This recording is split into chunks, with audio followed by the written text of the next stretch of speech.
What's up, guys? This is Joseph over at Slice and Poke. Thanks for watching another one of our videos. Today I have a review on a knife that I've been carrying a little bit. If y'all know, I did the unboxing on this knife last week. This is the CJRB Ekko. Before I get too far into it, I just want to say thank you to everyone who's been supporting the channel. It truly does mean the world to us. I do believe, I don't know if Austin said in one of his videos, but I do believe we're going to be on a new schedule. I'm going to try and release about 4 videos a week just so we don't run out of content. We are trying to push as much out there, but at the same time, we only have so much right now. But with that being said, if y'all want to see new content like us taking apart knives and cleaning them, leave that in the comments below. That could add another video a week, or Q&As or live streams, just something like that. Always curious to see what y'all have to say and what we can do for y'all, and what y'all can do for us, right? But excuse me for too much. I just want to get into this. This is my thoughts on the CJRB Ekko. I've been carrying this knife for about a week. Quick overview: stonewash RPM 9 steel, micarta handle, liner lock design, and deployments. You have a front flipper, and you also have that cutout hole. Overall, good knife. I think my favorite part about this blade has got to be the pocket clip. Super nice to go in and out of the pocket. Very deep carry, so super deep carry. I want to get a cloth or maybe a piece of fabric to show y'all how deep some of these knives do carry, but this one is very deep and super nice and comfortable. It is also nice in the pocket with how slim this knife is. It is very slim compared to other knives.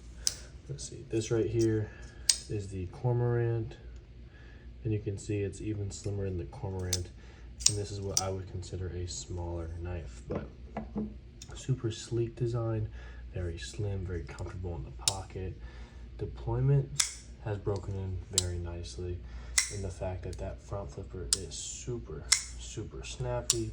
That reverse flick is super snappy. You can even get that, hold up.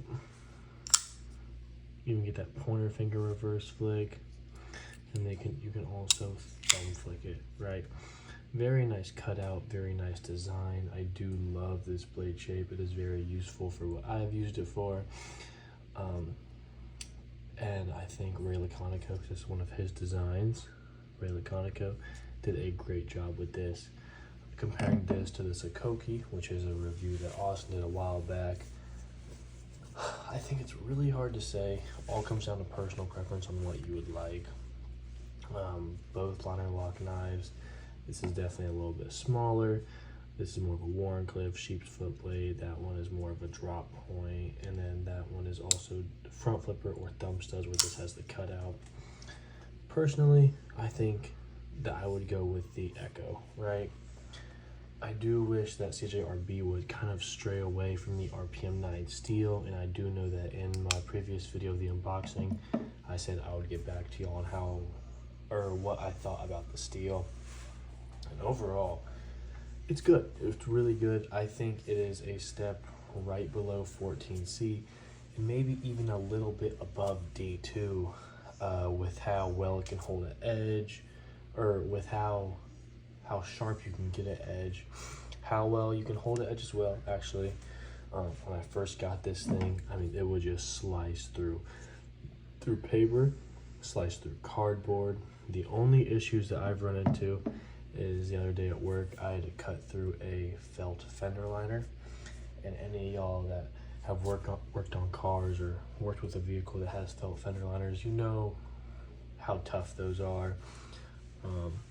And I used this, and it cut right through it, granted, but the very same day, tried to cut paper, and it wouldn't go through the paper. So that really did take a nice dent on the edge. And I have sharpened it a little bit since, and it's hopped back up there, so the RPM 9 still sharpens nice. Just doesn't hold the edge as well as I would like it to with the use that I used it for, right? But I also did notice a little roll on the edge, but I was able to get that out with the Work Sharp 5-sided sharpener, I think it is. So not too big of a deal, but just something to keep in mind for you guys if you're not familiar with this steel. CJRB puts a crazy edge on the blades out of the box, and Austin and I have talked about that before. I mean, it is wicked sharp. You can cut through anything with no problem out of the box, but what can you cut with it after a week or two of use, right? That's the main question. Overall, great knife. Oh, one more thing is I know or maybe I didn't say this in the unboxing, but I wasn't a big fan on how sleek the handles were. I wish they had more texture to them, and I still do wish they had a little bit of texture to them. If y'all know the Tenable Nestry, or just how Tenable does their micarta, they have a textured micarta, and most companies do. This is more of a smooth micarta, but I will say over the week or week and a half I've carried this thing, the micarta has broken in nicely, and it has gotten more of a grip. It's not slipping out of my hand anymore like it was. And it is super, super nice knife. Only thing I have to say, and I know Austin and I have both agreed on this, wish CJRB and Artisan Cutlery would maybe pick different steels out every now and then. RPM 9 is their specific steel. It is good budget steel, I'd say, but maybe we can get some S35 VN, maybe even some 14C options, 154 CM options. I think that'd be cool to see from them. But overall, this is a nice knife and a nice Ray Laconico design. Get a few more flicks for y'all. I mean, y'all can just tell in the video, this thing is snappy as ever, right? And then the reverse flick, just as snappy, and the closing is still very smooth. So this knife is very nice, and I would recommend it to almost everyone. If you beat the absolute heck out of your knives, and I mean like really use them, and I don't even really think cutting a felt fender liner is really using them, but if you're gonna be doing way more than that, maybe get a stronger steel. All I have to say, I am glad how well this thing sharpened back up. Now this thing can cut paper. It does feel sharp again, and I'm curious to see how long it will hold the edge. Again, see if it's going to be a constant, every time you do some slightly more intense work with it, if you're going to have to sharpen it, or if it'll get better. But overall, guys, I think that's going to be it. I truly do enjoy this knife. I do think that there may be better options out there for the price. Not necessarily the price that I got it for, because I got it for 40 bucks. I think for 40 bucks, it's a really good deal. I think the regular price they have this thing for is about 60 bucks.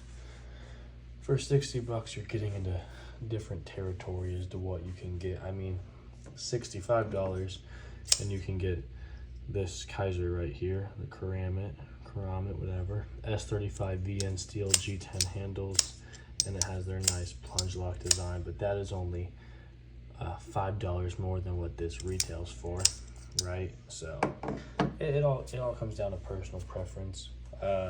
Personally, I think for $40 you can't go wrong with this. Anything more than that, I may hesitate, may recommend something else, but that's just my opinion. And like always, these videos are just our opinions, and we're just sharing with y'all. But that's gonna be it, guys. Thank you for watching. Thank you for supporting the channel. If y'all haven't already, consider liking and subscribing, and we'll catch y'all in the next one. Peace.